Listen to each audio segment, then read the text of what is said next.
તો જય દ્વારકાધીશ, સ્વાગત છે તમારું સુમલાની સાથે. તો આજે આપણે પાછું નિયત્રા ગામ જવાનું છે ઝુમર ફિટ કરવા માટે. જ્યાં અમારો વિડીયો હમણાં 5 દી પહેલાં વાયરલ છે, તો એ જ મંદિરે પાછું ફિટ કરવા જવાનું છે. આજ ખેરે થોડુંક મોટું ઝુમર છે, તો તમને આગળ દેખાડું, બ્લોગમાં બની રહીજો. તો આપણે ઝુમરને એવું બધું ગાડીમાં રાખી લીધું છે અને નીકળી ગયા છીએ નિયત્રા જવા માટે. તો જોતા રહેજો બ્લોગ, આપણે બધું દેખાડશું. આજ ખેરે પાછું નવીન કરવાનું છે ઝુમર ફિટ.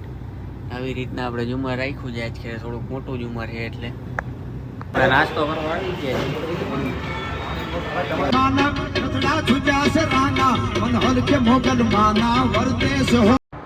તો આપણે મિયાત્રા ગામ પૂગી ગયા હતા માતાજીના મંદિરે.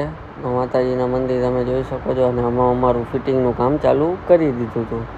સમદભાઈ ને પાર્થભાઈ ને પિન્ટુભાઈ ને બધું ફિટિંગ કરતા હતા. હું થોડોક વિડીયો શૂટ કરતો હતો, અને પછી આપણો વારો આવી ગયો તો ફિટિંગ કરવાનો. તો આપણે ફિટિંગ કરવાનું ચાલુ કરી દીધું, અને તમે હાઈટ જોઈ શકો છો કેવડી. ને આ જગ્યાએ આપણે હમણાં 5 દી પહેલાં એક નાનકડું ઝુમર માર્યું હતું, તો એ ઉતારીને આપણે અંદર મારવાનું હતું માતાજીના મઢમાં, અને એ જગ્યાએ આપણે આ મોટું માર્યું છે. તો જોઈ શકો છો ફિટ થઈ ગયું છે, અને સોમતભાઈ એમાં ક્રિસ્ટલ બધા કરે છે, અને ફાઇનલી આપણે આ લુક આવી ગયો છે. તો મસ્તની 1500 mm હાઈટ છે, અને તમે જોઈ શકો છો એવી રીતના અમે ફિટિંગ કર્યું. અને અમે પાછા નીકળી ગયા હતા મિયાત્રા ગામથી જામનગર જવા માટે. જામનગર આવીને અમે આવી ગયા હતા નાસ્તો પાણી કરવા માટે. નાસ્તો પાણી કરી અને આવી ગયા હતા સમર્પણ ચોકડીએ ગાડી લેવા. તો ગાડી લઈને બાય બાય.